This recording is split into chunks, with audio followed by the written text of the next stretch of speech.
Environment class 7। इस class में हम वाटर एंड वाटर पॉल्यूशन से related current affairs and static concepts discuss करेंगे। जल मंदिर, खत्री, कोल, एरी, डोंग्स, ऊरानीज, खटास, बंदास, पार, जोहाड़, पाट, ये सब क्या है? ट्रेडिशनल वाटर स्टोरेज सिस्टम्स हैं। ठीक है, ट्रेडिशनल वाटर स्टोरेज सिस्टम्स हैं। कई बार यूपीएससी वर्ड्स से रिलेटेड कॉन्सेप्ट्स पूछ लेता है कि ये जो शब्द हैं क्वेश्चन में जो दिए गए हैं इनका मीनिंग क्या होता है, ये किस चीज़ से रिलेटेड होते हैं। ठीक है, नेक्स्ट है ग्रे वाटर। ग्रे वाटर क्या होता है? It is a reusable waste water from sinks, showers, laundry. जैसे बाथरूम में आपने नहाया तो वो पानी जो वेस्ट वाटर है, जो बाथरूम का पानी है, या कपड़े जो धोए जिस पानी से, वो वाटर को अगर रीयूज़ में लेके आते हैं तो उसको हम कहते हैं ग्रे वाटर। ब्लैक वाटर क्या होता है? Black water is the sewage water containing human waste. Blue water क्या होता है? Blue water is the fresh water found in rivers, lakes, reservoirs, ground water that is available for human use. Green water क्या होता है? जो पानी soil में as a moisture stored रहता है, जो कि प्लांट्स के द्वारा यूज़ किया जाता है, उसको हम कहते हैं green water. Next concept is dissolved oxygen in water. ये क्या होती है? डिजॉल्व ऑक्सीजन का मीनिंग होता है कि the amount of oxygen present in water essential for aquatic life. Means पानी में जो ऑक्सीजन डिजॉल्व है, जो ऑक्सीजन घुली हुई है, उसको हम कहते हैं डिजॉल्व ऑक्सीजन। अब इसका सोर्स क्या होता है? डिजॉल्व ऑक्सीजन पानी में कैसे डिजॉल्व होती है? सबसे पहला तो है डिफ्यूजन फ्रॉम एटमॉस्फेयर। देखिए, एटमॉस्फेयर में ऑक्सीजन है, ऑक्सीजन जैसे ही वाटर के कांटेक्ट में आती है तो वो डिफ्यूज़ हो जाती है, उसमें घुल जाती है। दूसरा है photosynthesis by aquatic plants and algae. अब प्लांट्स, एक्वेटिक प्लांट्स जो हैं वो फोटोसिंथेसिस करेंगे तो क्या यूज करेंगे as a fuel? CO2। CO2 से वो रिलीज़ क्या करेंगे? ऑक्सीजन। तो ये ऑक्सीजन पानी, अब क्योंकि पानी के अंदर छोड़ी जा रही है तो पानी में डिजॉल्व हो जाएगी। तीसरा है aeration due to water movement such as waves, waterfalls. जो वेव्स होती हैं, वाटरफॉल्स होते हैं, वो पानी में से एयर को ट्रैप करके उसमें से ऑक्सीजन उसमें डिजॉल्व हो जाती है। ठीक है, इसका इम्पोर्टेंस क्या है? अब डिजॉल्व ऑक्सीजन अगर अच्छी खासी होगी पानी में तो that supports respiration of fish, invertebrates, aerobic micro organisms. It helps in breakdown of organic matter and pollutants. It is essential for maintaining a balanced aquatic ecosystem. ठीक है, तो ऑक्सीजन जैसे टेरेस्ट्रियल इकोसिस्टम के लिए बहुत ज़रूरी है, ऐसे ही एक्वेटिक इकोसिस्टम के लिए भी ऑक्सीजन बहुत ज़रूरी है। क्या क्या फैक्टर्स हैं जो डिजॉल्व्ड ऑक्सीजन लेवल्स को अफेक्ट करते हैं? सबसे पहला है टेम्परेचर। टेम्परेचर कैसे अफेक्ट करता है? अगर पानी का टेम्परेचर बढ़ता है तो डिजॉल्व्ड ऑक्सीजन की क्वांटिटी जो है घटती है। ठीक है, temperature is inversely proportional to dissolved oxygen in water.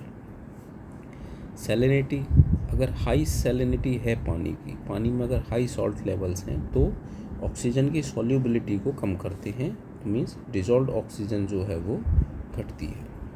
Water movement अगर ज़्यादा होगा तो डिजॉल्व्ड ऑक्सीजन क्या होगी? बढ़ेगी, क्योंकि पानी का मूवमेंट जब होगा तो वो एयर के कांटेक्ट में आएगा तो एयर को अपने अंदर ट्रैप करेगा, वहाँ पे जो ऑक्सीजन अवेलेबल होगी वो डिजॉल्व हो जाएगी पानी में, तो वहाँ उसमें डिजॉल्व ऑक्सीजन बढ़ जाएगी। ऑर्गेनिक वेस्ट क्या है? अगर ऑर्गेनिक वेस्ट ज़्यादा है वाटर के अंदर तो डिजॉल्व ऑक्सीजन घटती है, क्योंकि उस ऑर्गेनिक वेस्ट को डिकम्पोज करने के लिए जो माइक्रो ऑर्गेनिज्म हैं दे thrive on the dissolve oxygen. अब क्योंकि ऑर्गेनिक वेस्ट अगर ज़्यादा है तो इन माइक्रो ऑर्गेनिज्म को ज़्यादा काम करना पड़ेगा, ज़्यादा ऑक्सीजन की रिक्वायरमेंट होगी, तो डिजॉल्व जो ऑक्सीजन है उसकी अवेलेबिलिटी क्या होगी? कम हो जाएगी। ऑब्वियस सी चीज़ है, जब आपको ज़्यादा भूख लगेगी तो घर में ज़्यादा आप खाएंगे तो घर में ग्रोसरीज जो हैं जल्दी जल्दी ख़त्म होगी। ठीक है, एल्गल ब्लूम्स क्या होते हैं?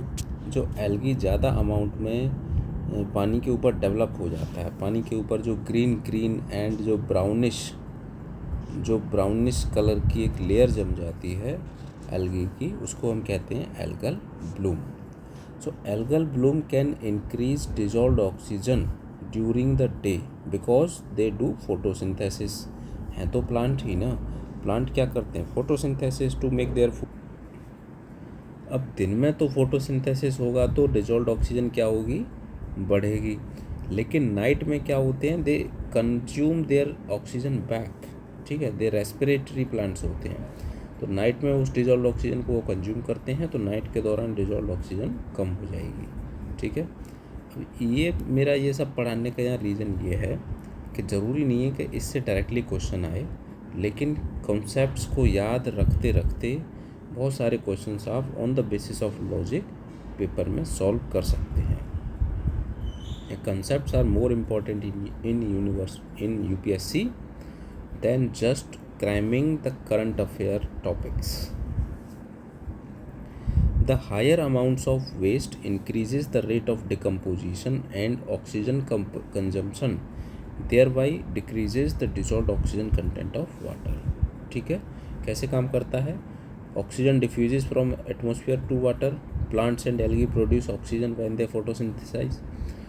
ऑक्सीजन कंजम्पशन कैसे होता है? Plants and algae respire and use oxygen, respiring bacteria use oxygen, fish also use oxygen during respiration, ठीक है, and decomposition of organic matter uses oxygen in water. Next है biological oxygen demand. अब ये क्या होती है? नाम से ही साफ साफ पता चल रहा है, biological oxygen and demand. It measures the water pollution by organic waste.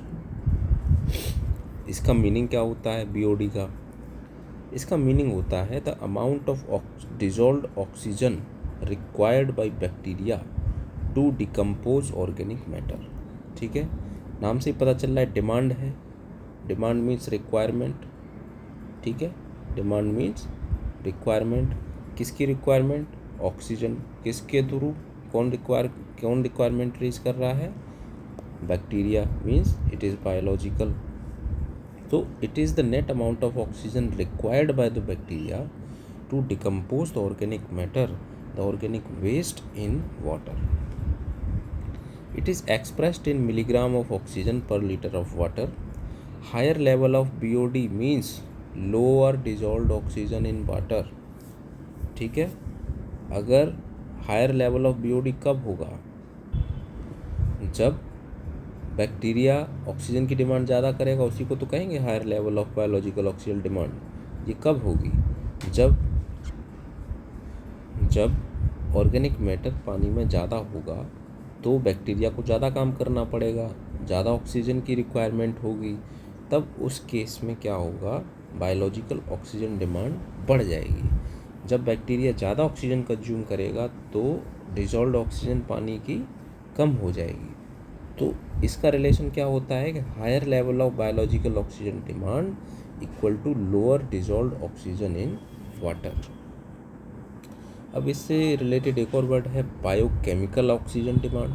What is the biochemical oxygen demand? It measures the amount of dissolved oxygen that organisms need to break down organic materials in water. दोनों ही same ही चीज़ हैं, बस alternate word का use किया गया है, ठीक है। Healthy water contains a balance of dissolved oxygen, microorganisms and organic materials. When water contains excess organic materials, microorganisms begin to break them down. As microorganisms break down the excess organic material, they use up dissolved oxygen, deplete oxygen levels and harm aquatic life. तो जब dissolved oxygen कम हो जाएगी तो aquatic life के लिए जो fish वगैरह हैं, जो बैक्टीरिया वगैरह है, उसके लिए ऑक्सीजन की अवेलेबिलिटी कम हो जाएगी, तो उनको लाइफ थ्रेटनिंग सिचुएशंस हो जाती हैं। अब इससे रिलेटेड एक क्वेश्चन है 2017 में पूछा गया है, ये क्या है? The biological oxygen demand is a standard criterion for option 1 measuring oxygen levels in blood, no, because it is related to water. Computing oxygen levels in forest ecosystem, no, because it is related to water. Pollution assay in aquatic ecosystem, it can be option 4 assessing oxygen levels in high altitude regions, no, because it is related to water. So right option is 3. वैसे भी biological oxygen demand क्या होती है? जो oxygen bacteria require करता है, जो oxygen bacteria को रिक्वायर्ड होती है to decompose organic matter. Chemical oxygen demand क्या है? It measures the amount of oxygen in parts per million required to oxidise organic and oxidisable inorganic compounds, ठीक है, इन द वाटर सैंपल. इसमें क्या है? बेसिकली केमिकल रिएक्शंस में, जो chemical reactions के लिए जो ऑक्सीजन रिक्वायरमेंट है उसको कहते हैं chemical oxygen demand. Chemical reaction किस लिए? To oxidize the organic and inorganic compounds. अब वाटर से रिलेटेड कुछ पॉल्यूटेंट्स हैं, इनको हम डिस्कस कर लेते हैं. जैसे नाइट्रेट है, ठीक है. अब नाइट्रेट का केमिकल फॉर्मूला होता है NO3-, ठीक है. अब नाइट्रेट है तो इसकी एक्सेस क्वांटिटी जब ड्रिंकिंग वाटर में होती है तो इससे क्या होता है कि ये रिएक्ट करता है विद हीमोग्लोबिन. हीमोग्लोबिन आप जानते हैं carries oxygen. Haemoglobin carries oxygen in blood. So nitrate react with haemoglobin, they form methaemoglobin. Methaemoglobin is non functional and can not bind with oxygen. अब ऑक्सीजन क्या होती है? हम जब इनहेल करते हैं तो जो भी ऑक्सीजन होती है वो हमारे हीमोग्लोबिन के साथ बाइंड हो जाती है. अब हीमोग्लोबिन रहता है ब्लड में, तो ब्लड सारे टिश्यूज़ तक पहुंचता है, तो ये हीमोग्लोबिन के साथ जो बाइंड ऑक्सीजन है वो सारे टिश्यूज़ तक पहुंचती है. अब लेकिन नाइट्रेट अगर ज़्यादा हो जाते हैं वाटर में तो that nitrate binds with haemoglobin and form methaemoglobin. तो ऑक्सीजन जो है इस मिथेमोग्लोबिन के साथ में बाइंड नहीं हो पाती है, ठीक है. तो टिश्यूज़ तक सफिशिएंट क्वांटिटी में ऑक्सीजन नहीं पहुंच पाती है. अब इससे होता क्या है कि this impairs oxygen transport causing methaemoglobinaemia. एक तरह का अनीमिया होता है methaemoglobinaemia. It is also called as blue baby syndrome. Next is arsenic.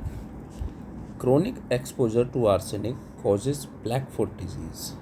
ये याद रखिएगा. It also causes diarrhoea and also lung and skin cancer. Fluoride excess fluoride in drinking water causes neuromuscular disorders, gastrointestinal problems, means जो digestive problems होती हैं, digestion से related problems होती हैं वो गैस्ट्रोइंटेस्टाइनल प्रॉब्लम्स होती हैं. और न्यूरोमस्कुलर डिसऑर्डर्स होते हैं teeth deformity, hardening of bones and stiff and painful joints, skeleton fluorosis, इसको नाम कहते हैं इस डिजीज़ को skeleton fluorosis. Pain in bones and joint and outward bending of legs from the knees is called as knock knee syndrome. ये किसकी वजह से होते हैं ये सारे प्रॉब्लम्स? फ्लोराइड की वजह से. एक क्वेश्चन है, which of the following can be found as pollutants in the drinking water in some parts of India. अब ये क्वेश्चन, अब या तो आप सारे याद करते फिरो जो कि लॉजिकली पॉसिबल नहीं है, लेकिन ऐसे क्वेश्चंस को on the basis of logic solve किया जाता है. अब देखिए इन चारों में से किसकी नेचुरली अवेलेबल होने की पॉसिबिलिटी सबसे ज़्यादा कम है? आर्सेनिक की क्या सबसे ज़्यादा कम है? नहीं. सॉर्बिटॉल? नहीं. फ्लोराइड? नहीं. सॉर्बिटॉल चलो मान लेते हैं कि आपको कोई जानकारी नहीं है, लेकिन फ्लोराइड तो नेचुरली अवेलेबल होता है, यस. यूरेनियम नेचुरली अवेलेबल होता है, यस. फॉर्मेल्डिहाइड, आई बेट कि आपने 12th स्टैंडर्ड में खूब पढ़ा होगा फॉर्मेल्डिहाइड के बारे में, कि फॉर्मेल्डिहाइड सॉल्यूशन में हम किसको प्रिजर्व करते हैं? ऑर्गन्स को फॉर्मेल्डिहाइड सॉल्यूशन में प्रिजर्व किया जाता है. जो टिश्यूज़ होते हैं उनको हम प्रिजर्व करते हैं। डेड बॉडीज़ जो होती हैं स्पेसिमेन के फॉर्म में हॉस्पिटल्स में रखी जाती हैं, फ्रॉग की, स्नैक्स की, वेरियस एनिमल्स की डेड बॉडीज़। और जो कैडेवर्स होते हैं, cadavers in hospitals, they are stored in formaldehyde. ठीक है, they are stored in formaldehyde. तो फॉर्मेल्डिहाइड नेचुरली अवेलेबल नहीं होता है। अगर आपको इतना पता है तो आपके आंसर आपके सामने है। Answer B and D is eliminated. बचा 1 एंड ए एंड सी। ठीक है, ए एंड सी। अब ए एंड सी में कॉमन क्या है? 1 एंड 3, 1 एंड 3। तो 1 एंड 3 तो श्योरली अवेलेबल हैं, आर्सेनिक एंड फ्लोराइड। अब हमें देखना क्या है? ऑप्शन 5, फिफ्थ हमें एलिमेंट देखना है कि क्या ही नेचुरली प्रेजेंट हो सकता है। हाँ, बिल्कुल हो सकता है, क्योंकि नेचुरली ये सॉइल में और ऑर्गेनिक जो डिके है, decay inside the earth core and mental. ठीक है, और नेचुरली आपको पता है कि थोरियम रिजर्व्स इंडिया के पास बहुत सारे हैं। और नेचुरली जो यूरेनियम है that is extracted from ore which is present in earth crust. ठीक है, तो नेचुरली यूरेनियम प्रेजेंट है अर्थ क्रस्ट में, तो यूरेनियम भी naturally as a water pollutant available रह सकता है। तो right option here is C. Alright, next is eutrophication and algal bloom. अब यूट्रोफिकेशन क्या होती है?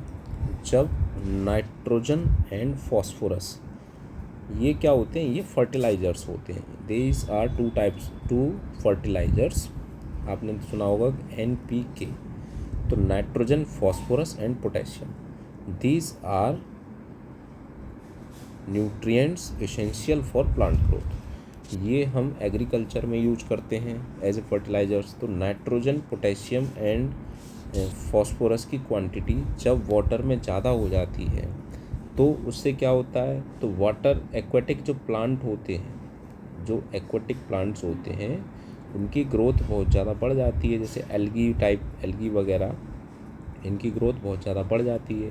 अब इनकी ग्रोथ जब आउट ऑफ कंट्रोल हो जाती है तो उसको हम कहते हैं एल्गल ब्लूम। ये एक लेयर तरीके से बना लेते हैं। ठीक है, एक लेयर तरीके से ये बना लेते हैं। इस तरीके से ये इस तरीके से ग्रो होते हैं, एक लेयर तरीके से बना लेते हैं। ये आपने देखा भी होगा वाटर बॉडीज़ में, पूरी वाटर बॉडी ग्रीन ग्रीन है।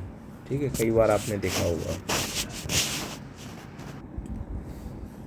तो an eutrophic water body, what is it? A nutrient rich water body that supports excessive plant growth. ठीक है,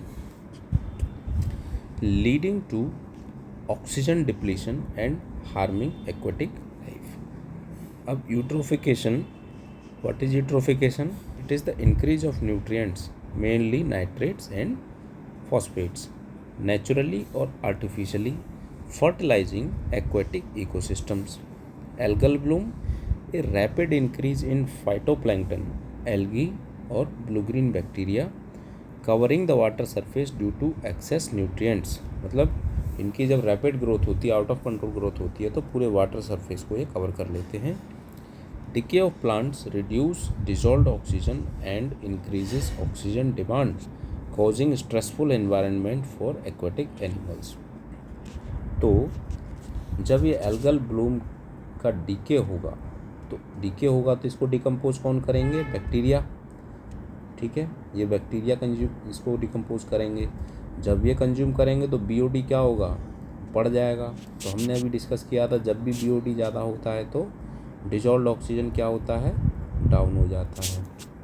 ठीक है, अब इसकी मैकेनिज़्म क्या है ये आप पढ़ लीजिएगा, बहुत ईजी लैंग्वेज में मैंने यहाँ पे मेंशन किया हुआ है, आपको ईजिली समझ में आ जाएगा। What are dead zones? Dead zones are areas in the ocean with very low oxygen concentrations, means hypoxic conditions. These are caused by the algal blooms. ठीक है, algal blooms. One of the largest dead zones forms in the Gulf of Mexico every spring. There is a dead zone in the gulf of Oman and it's growing. ये 2 dead Jones अभी important हैं, बड़े हैं, gulf of Oman में और gulf of Mexico में। Next topic है United Nations water convention. ये फॉर्म हुई थी बॉडी 1996 में। It is legally binding. It requires parties to use transboundary waters reasonably and equitably and ensures their sustainable management. India is not its party. UN Watercourses Convention. It is the UN Convention on the Law of Non-Navigational Use of International Watercourses such as rivers. It was adopted in 1997. Indus Water Treaty aligns with it. Indus Water Treaty. It was signed in 1960 between India and Pakistan. It was brokered by World Bank, मतलब World Bank ने mediation किया था। Objective क्या था इसका? To equitably share the waters of the Indus river system. Water allocation किस तरीके से है इस इंडस वाटर ट्रीटी के केस में? India controls eastern rivers such as Ravi, Beas and Sutlej, and ये ईस्टर्न रिवर्स, ठीक है, Ravi, Beas and Sutlej, India controls these 3 rivers, okay, and Pakistan controls Indus, Jhelum and Chenab. Indus, Jhelum and Chenab, Indus, Jhelum and Chenab इनको पाकिस्तान कंट्रोल करता है, और रावी, बियास एंड सतलुज इनको इंडिया कंट्रोल करता है। India can use western rivers for irrigation, hydropower and transport without altering its flow. Ecological flow, E-flow. Ecological flow is the minimum water flow that is required in a river to maintain its ecosystem, to support aquatic life and sustain human needs. ठीक है, बहुत ही basic terms में है ये। Ecological flow क्या होता है कि एक्वेटिक लाइफ को सस्टेन करने के लिए जो मिनिमम वाटर का फ्लो रिक्वायर्ड होता है रिवर में, उसको हम कहते हैं ecological flow of water. So regarding this there is recent news that E-flow monitoring system, it is launched by Jal Shakti Ministry. It is developed by National Mission for Clean Ganga, that is Namami Gange. Purpose क्या है? It monitors ecological flow to support aquatic life. Functions क्या होंगे इसके? It measures real time analysis of water quality in Ganga, Yamuna and its tributaries. It is a centralised monitoring of Namami Gange activities. Global commission on economics of water, it is a report, it has issued a report that is the economics of water. It is released by this body. Theme क्या है इसका? Valuing the hydrological cycle as a global common good. Composition क्या है इस body का?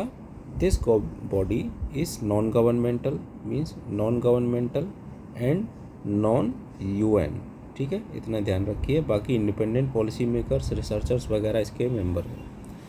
कौन इसको constitute करता है? It is constituted by the government of Netherlands, facilitated by OECD, organisation of economic cooperation and development. Membrane bioreactor for water purification, it is a water purification technology. ये काम किस तरीके से करती है कि there is one biological reactor which uses micro organisms like bacteria to break down organic pollutants, और दूसरा यूनिट क्या होता है? Membrane filtration, such as micro filtration और ultra filtration members. They remove bacteria, viruses, solids, act as barrier, eliminating the need for conventional sedimentation. अब जैसे ये देखिए, ये बायो रिएक्टर है, इसमें कुछ बैक्टीरिया वगैरह होंगे, इसमें जो डर्टी वाटर है वो स्टोर किया, फिर यहाँ से एयर को पास किया। एयर किस लिए? To so that the bacteria could grow, bacteria air की वजह से ग्रो करेगा तो इसमें जो हार्मफुल केमिकल्स होंगे या पॉल्यूटेंट्स होंगे उनको बैक्टीरिया डिकम्पोज कर देगा। अब फिर इस वाटर को हम क्या करेंगे, इस वाटर को हम पास करेंगे थ्रू मेम्ब्रेन। ठीक है, इस मेम्ब्रेन से जो भी स्लज वलज होगा या जो भी पॉल्यूटेंट्स होंगे वो एक तरफ रह जाएंगे और फिर यहाँ से ट्रीटेड वाटर बाहर हमें मिल जाएगा। Water pollution and water cleaning से रिलेटेड कुछ क्वेश्चंस हैं, डिस्कस कर लेते हैं, यहाँ पे इम्पोर्टेंट हैं। क्वेश्चन ये 2011 में पूछा है, अभी भी रिलेवेंट है। क्वेश्चन है microbial fuel cells are considered a source of sustainable energy by. अब देखिए यहाँ एक वर्ड है माइक्रोबियल एंड फ्यूल सेल्स, ये दो वर्ड हैं। Microbial means microbes like bacteria and fuel cells are fuel cells. Fuel cell क्या होता है कि केमिकल रिएक्शन से जो एनर्जी प्रोड्यूस कर सके, जो इलेक्ट्रिसिटी प्रोड्यूस कर सके, इलेक्ट्रिसिटी सच है। अब Na और Cl, ठीक है, NaCl से जो NaCl बेस्ड फ्यूल सेल हैं तो इन पे जो चार्ज होगा उससे जो इलेक्ट्रिसिटी जनरेट करेगा उस टाइप के फ्यूल सेल्स। सो माइक्रोब, अब ये फ्यूल सेल क्या यूज करते हैं, किसका, बैक्टीरियाज का, माइक्रोब्स का। तो microbial fuel cells are considered a source of sustainable energy why. Statement 1 क्या है, स्टेटमेंट 1 कहता है कि, अब देखिए क्या पूछा है, correct statement, not incorrect, correct, ये पहले ध्यान देना है। स्टेटमेंट 1 कहता है they use living organisms. Do they use living organisms? Yes, because it is microbial. As catalysts to generate electricity from certain substances? Yes, statement 1 is correct. They use a variety of inorganic materials as substrates. अब देखिए दो तरीके के compounds होंगे, एक तो microbes होगा जो कैटलिस्ट की तरह काम कर रहे हैं, लेकिन ये कैटलिस्ट काम किसके ऊपर करेगा, उसको हम कहेंगे सबस्ट्रेट। ठीक है, तो ये भी सही है। They can be installed in wastewater treatment plants to clean water and produce electricity. Can they? Yes. ठीक है, तो स्टेटमेंट डी यहाँ पे करेक्ट है। नेक्स्ट क्वेश्चन है 2014 में पूछा गया है। क्वेश्चन है there is some concern regarding the nano particles of some chemical elements that are used by the industry in the manufacture of various products why. ठीक है, जैसे ये क्वेश्चन क्या कह रहा है कि इंडस्ट्री के द्वारा कुछ केमिकल एलिमेंट्स के नैनो पार्टिकल्स के यूज को, ठीक है, कुछ केमिकल के नैनो पार्टिकल्स के यूज को लेकर कंसर्न है, क्यों। क्वेश्चन स्टेटमेंट 1 कहता है they can accumulate in environment and contaminate water and soil। ये बहुत ही जनरल स्टेटमेंट है। yes, anything can be accumulated in environment and contaminate। yes, this statement is correct। they can enter the food chains। yes, anything can be entered in food chains। ठीक है, through, अब देखिए अगर कोई चीज़ accumulate हो रही है, एक्यूमुलेट दो तरीके से होती है फूड चेन में, bioaccumulation and biomagnification. ठीक है, बायो एक्यूमुलेशन क्या होती है कि suppose there is a fish, it contains mercury. ठीक है, this fish is eaten bye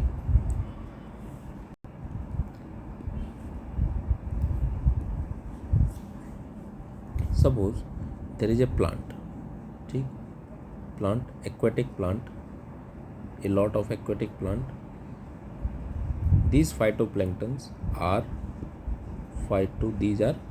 phytoplanktons, these phytoplanktons are eaten by zooplanktons। ठीक है, zooplanktons। अब इस पानी में कुछ पॉल्यूटेंट था जो इन प्लांट्स में स्टोर हो गया। सपोज इस पानी में पॉल्यूटेंट था मरकरी। ठीक, ये मरकरी जो है इन प्लांट्स में जाके स्टोर हो गया।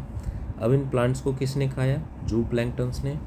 तो ये मरकरी किस में स्टोर हो गया? जू प्लैंक्टन में। तो इसको हम कहेंगे बायो एक्यूमुलेशन, ऑर्गेनिजम्स में जाके एक्यूमुलेट हो गया, ठीक है, इसको हम कहेंगे बायो एक्यूमुलेशन। बायो मैग्नीफिकेशन क्या होता है? ये जू प्लैंक्टन्स को खाया किसने? स्मॉल फिश ने।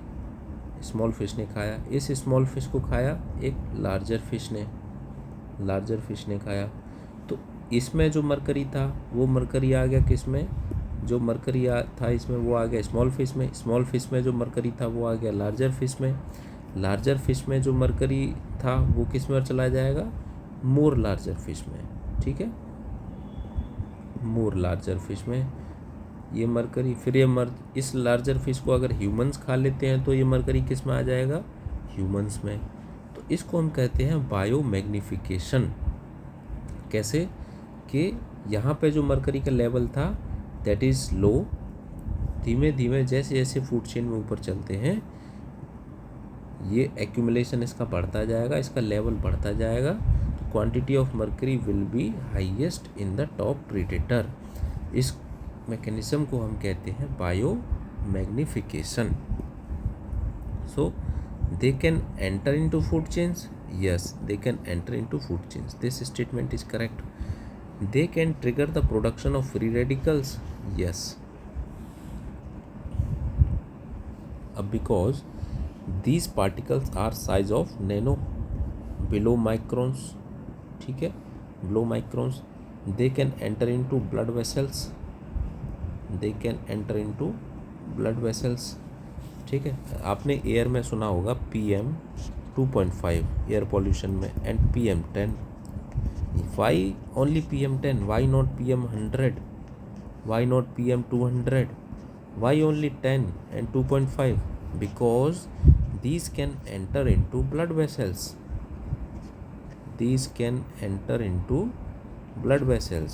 ये 10 माइक्रोन से नीचे का जो पार्टिकल है वो ब्लड वेसल में एंटर कर सकता है और हमारे सर्कुलेटरी सिस्टम को अफेक्ट कर सकता है, ठीक है। तो अब ये जो पॉल्यूटेंट्स होते हैं they generate free radicals if they enter into blood vessels, into our biological system they generate free radicals. So all the three statements are correct. Right answer is option D. So this is all for today. Thank you. Please share this video and subscribe the channel. I will upload the PDF of this lecture on the Telegram group. Thank you. See you in the next video.